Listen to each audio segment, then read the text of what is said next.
বিশ্বজুড়ে নানা ধরনের অদ্ভুত ও অভিনব হিউম্যানয়েড বা মানবাকৃতি রোবট দেখা গেলেও সম্প্রতি চীনের তৈরি এক রোবট বিশেষভাবে নজর কেড়েছে।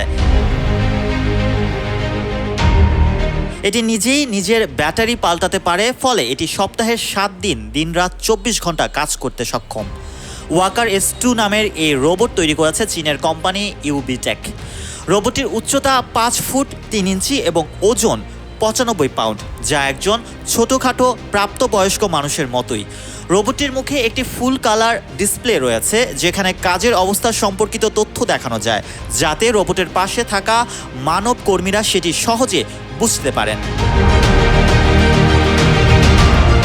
রোবটটি 48 ভোল্টের লিথিয়াম ব্যাটারির একটি ডুয়েল ব্যাটারি সিস্টেম ব্যবহার করে। একটানা হাঁটলে এটি 2 ঘন্টা এবং দাঁড়িয়ে থাকলে 4 ঘন্টা কাজ করতে পারে। ব্যাটারি একবার সম্পূর্ণ শেষ হলে সেটি চার্জ হতে প্রায় 90 মিনিট সময় লাগে। এই রোবটের সবচেয়ে আলোচিত বৈশিষ্ট্য হলো এটি নিজেই ব্যাটারি বদলাতে পারে, যা ইউবিটেকের দাবি অনুযায়ী বিশ্বে প্রথমবারের মতো করা হয়েছে। Mohammad Rasel, news 21 international desk.